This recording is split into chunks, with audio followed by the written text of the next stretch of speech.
This is still One-on-One on Plus TV Africa, and we still have with us the Minister of Transportation, Rotimi Amaechi. Thank you for staying with us, sir. You're welcome. Still talking transportation, it looks like we've been talking about railway all along. Would like to just get like a brief of what you've been doing with the transportation industry across the board in Nigeria since your time. Don't forget, we've not talked about railway alone. We also talk about aviation.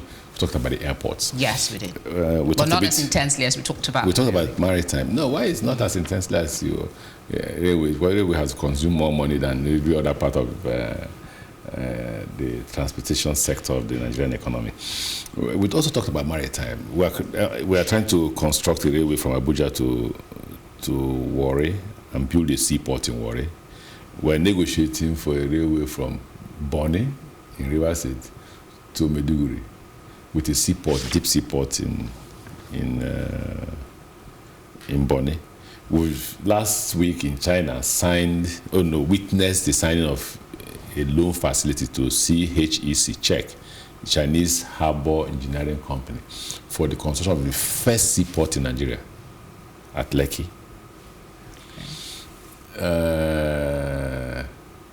We are currently negotiating for Ibom Deep Seaport and other seaports that some states have requested for. Then the ICDs, the inland container depots, which people call land ports and all that. There's one in Kaduna. Tomorrow, I was supposed to be there, but because of people, I had to come here. One was supposed to be in Kano, and there's one that on Friday, the Oyo State government will be handing over the land documents to me for the Oyo Ibadan ICD, inland container depot. All that is all part of transportation. But you hear railway because it's something that has been comatose for a long time, and so much money has been spent there. And I give personal attention to it. I supervised my director.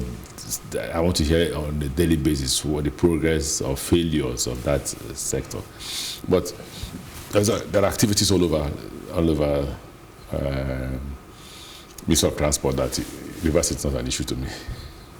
I don't dream Rivers State anymore. I dream about Ministry of Transport. Nigeria generally. Generally, yeah. It's more important. Okay, first up, let me appreciate the fact that you spending some time with us today. We know how busy you are, so thank you very much. For the ports, what specifically have you done to, upgrade it in your time?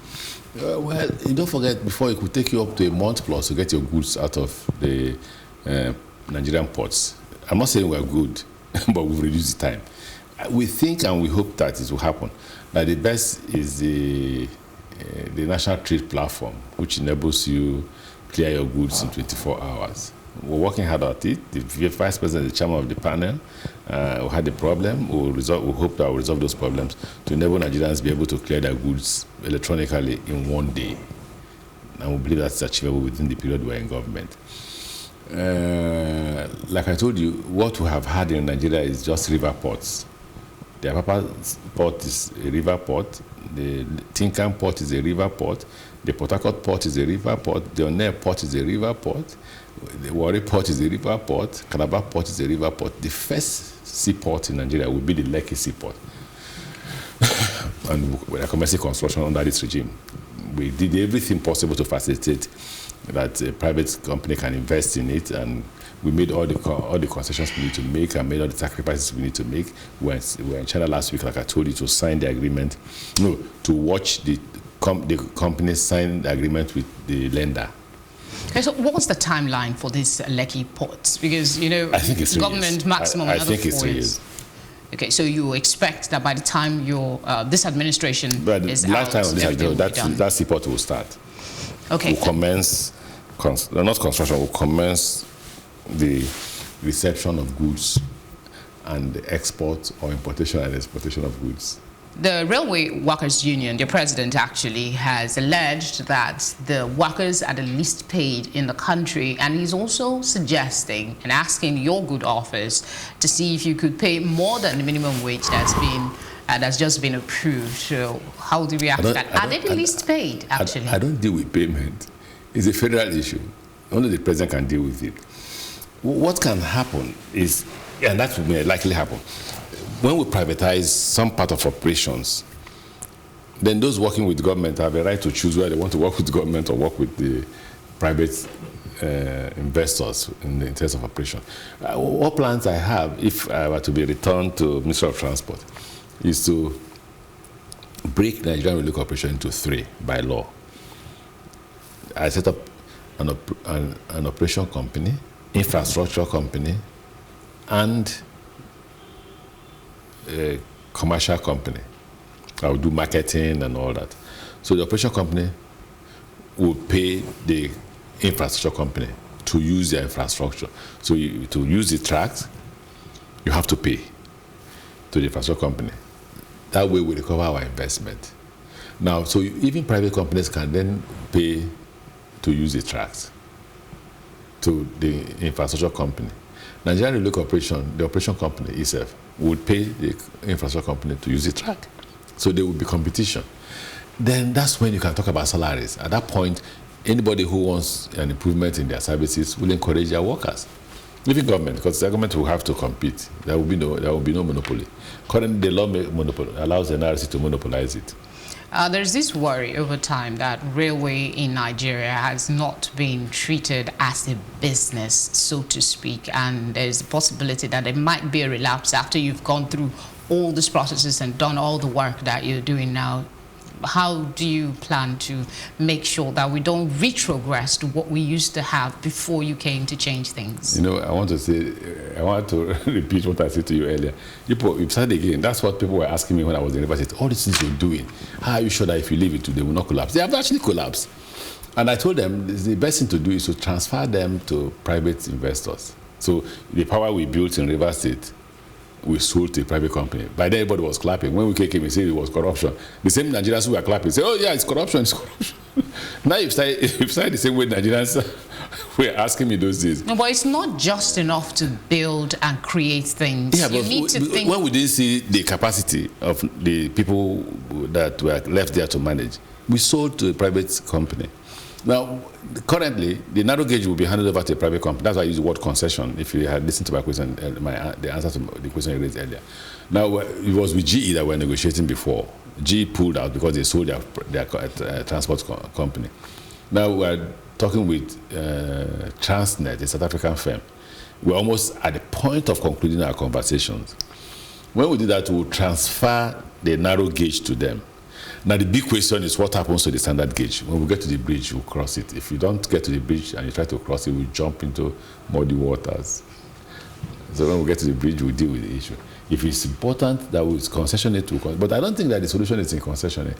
I think that the same people who you concession it to have the capacity, we have Nigerians who can run. The problem with Nigeria is there are no consequences for indiscipline. Right? Yeah. Exactly. I know you don't want to talk too much of politics on River State, but I need to go back about Nigeria. But Nigeria is over all of us, so we need to keep talking about it until we, find some sort of resolution. But you said earlier.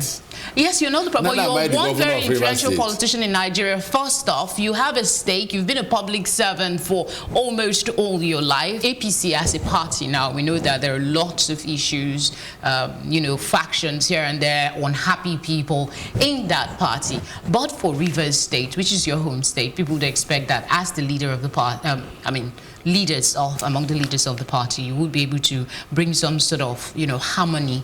How do you propose to bring warring parties in APC in Rivers State, along with others, so you can have some? I just think that elections are over.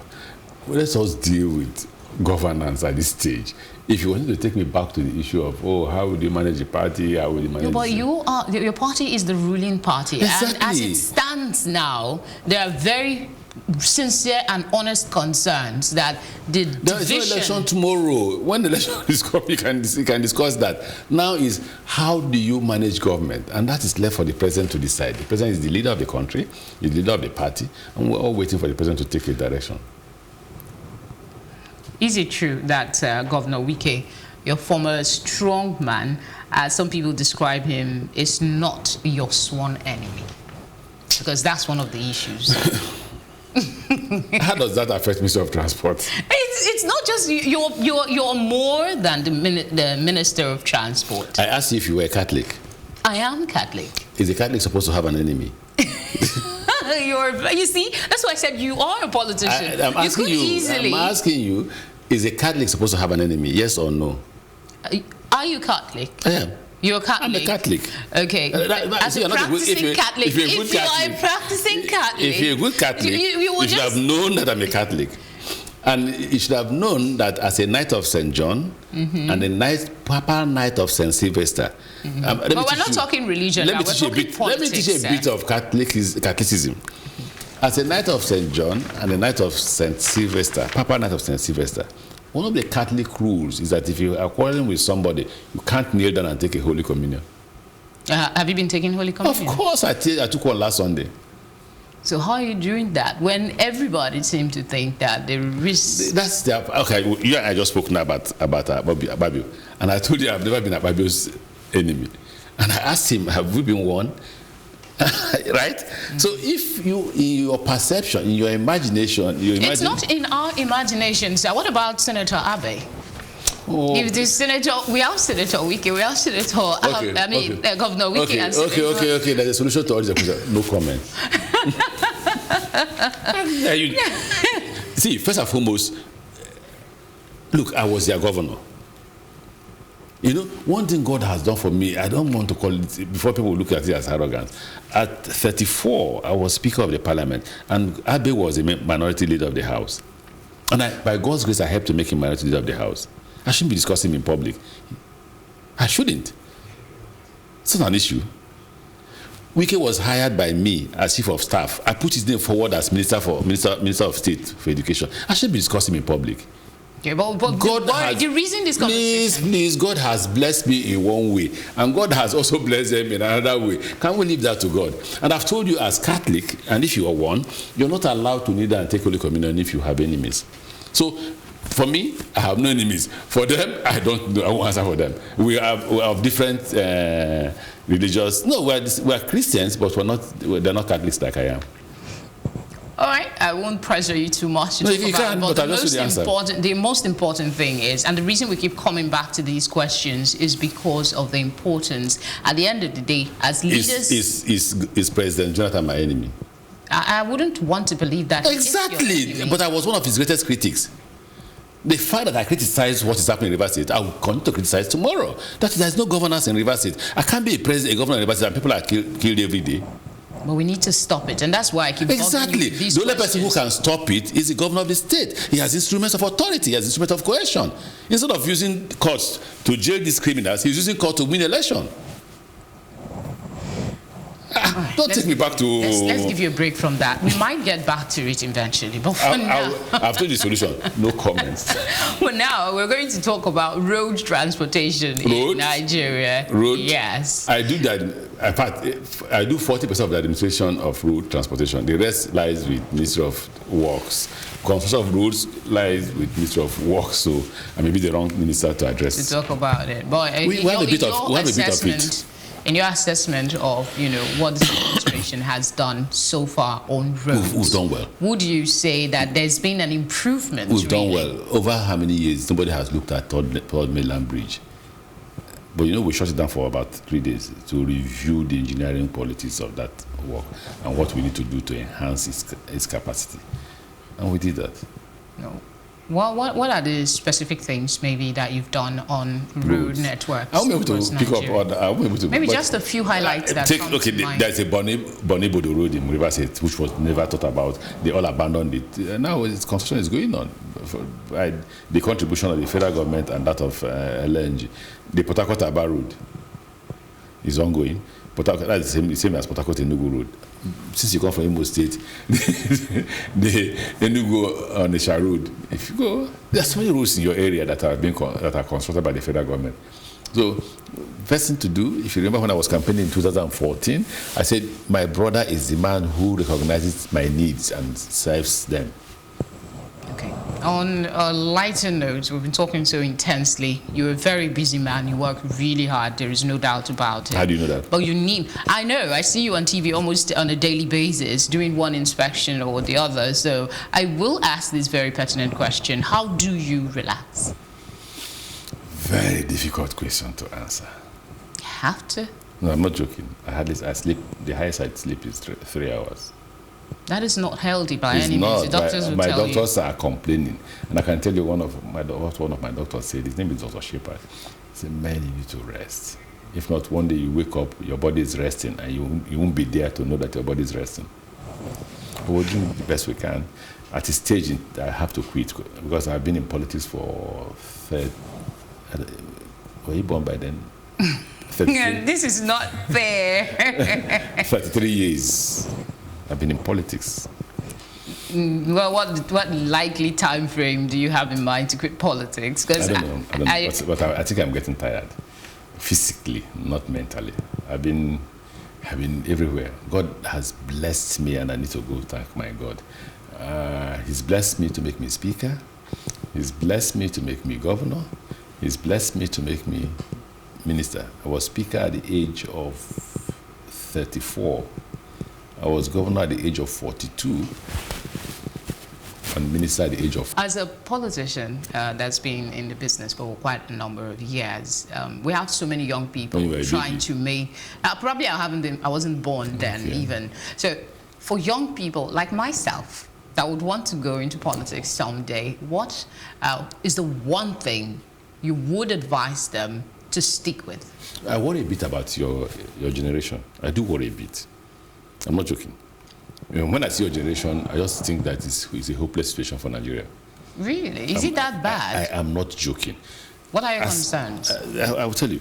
As a student leader, I couldn't have announced the way EFCC announced that Wiki collected 117 billion naira cash from the River State government account, and nothing happened. When we were student leaders, just announcing how much a Bangladesh had, we were on the street.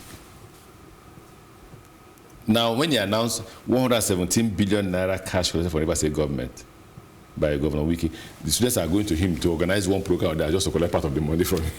My God. I just asked myself, where are we heading to? Isn't that so the youths are not... Isn't that a deeper... it points to a deeper worry that the psyche, the morality, the value system is gone. That's the point I'm making. That's what I say. You see, and those who are supposed to watch the value system are the youths. So once the youths are gone, then the country is gone. So what about the select few like yourself that have said over the years, well, it's a state of mind. I'm 54. It's a state of mind. On the 27th of this month. So. It's a state of mind, I'm told all the time. Well, to the more pointed thing I wanted to talk about is there are at least a couple of young people that you would have seen maybe that have some drive. Name them. Look, there are a lot of youths that are working hard, but they are no longer, they are disinterested with governance in Nigeria. In fact, those who are disinterested are focusing on technology and how to grow up their own business and run their own lives. But what about the Nigerian life? What about young people like Banky W, for instance, that's who what I'm saying. Come out to try and join politics? Yeah, but you see, Banky W won't be given that opportunity. He needs a vanguard. Don't forget, when we were there, NANS, National Association of Nigerian Students, that can't happen. National University Students, that can't happen.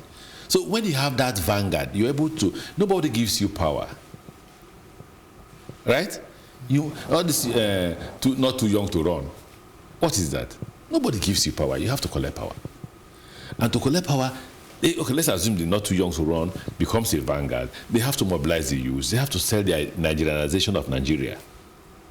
Now, do you think that the current crop of leaders, we keep talking about the youths not wanting to do things, but the current crop of leaders are the same people we've had over the years, and they keep perpetrating such high level of corruption that these young people... You're talking the same thing now. I'm just saying that, so what do we do?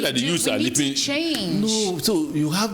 Don't forget, in our period, where that period that for 4 to 8 years, universities were shut down. Don't forget. One time you were hearing strikes. Right? We were in connivance with labor. We partnered with Labour, we had a series of meetings with Labour, and we came out, if this worker salary, all sorts of issues. But you know, there's and also that was under the military government. Ripple effect to, you know, incessant strike and other no, but civil... There's a way it gets to. The Ghanaian government will be forced to change. What is, we're going on strike and closing schools just because we wanted fun. Would you encourage your young, you have a son, I presume. I have 3 boys. Would you encourage them to go into politics? No. Anyway, they won't even want to go to politics. If there was anyone at all who would have gone to politics, my first son, but he's very politically alert. But I don't think they will want to. So what hope is there for us? If young people who no, not there are some other young. There are some other young. So if the young people who should be in politics, like you mentioned, are looking at other things, technology, because they're frustrated. Like so what can we do? What would you suggest would be a panacea, or what's the word now? In 2015, I met with a group of radicals, and we said we'll go back to the university campuses. 2014-15, we'll go back to campuses, try to how do you put it? Reorganize NANS from what it is now, where they almost have offices in government offices and federal government offices, to a more political alert organization that we used to have. Don't forget, NANS produces Emaizazo, Chimo, Bane, Aragudade, all those people. Don't forget, we question literally everything. Now nobody's questioning anything. The same thing with journalism. The Nigerian Union of Journalists, Nigerian Labour Congress, and all that. There used to be a vanguard that checkmated what the military did. Now, under politics, I'm not seeing that. Okay, what about a politician is supposed to be held accountable, or not seeing. In fact, it's not EFCs that even trying to hold people accountable. Not longer. Young people. But we have to start from somewhere. The young people are trying to start. When we were young, we started it. Yeah, but they think maybe they're choosing a different approach. We didn't have cars. What approach was that? I had exams to write at the University of Port Harcourt. I had to leave BUK, Bayero University, Kano, midnight. Hopped into 911. You know what's called 911? Yes, I do. Got me to 9th Mile Enugu.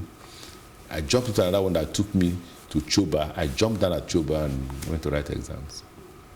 Yeah, but this situation then and the situation now has changed. Let's just say, technology-wise, a lot of persons, you said it yourself that some of these young people have started going to technology and other doing businesses. Some of them have decided to try. People like Sowore, for instance, they've come back. Oh, I know most people won't like the statement. I support Sowore. That was what we used to be like those days. But you see, Sowore is alone. I'm sure he knew that if he ran for president, he would not win. But it's like a protest. He's protesting against the leadership of the society. He believes that the elites are not running the country well. What you see here is if Buhari had not come, things would have been worse than it is now. Don't forget, oil price was at 110, 114 to nearly 140, and we did absolutely nothing. It was until Buhari came, when the oil price fell down to 28, that we began to think about infrastructure. Our roads are bad, power we couldn't exceed even under Obasanjo 3,000 megawatts. We exceeded that under Buhari. Do you see hope for this country? There is hope, but I don't want to say it's hopeless. How do we achieve that dream? If there is hope, how do we, keep it alive? The youth should not just join politics for the sake of certain employment.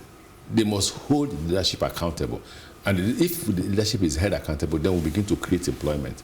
We begin to deal with the issue of economic structures.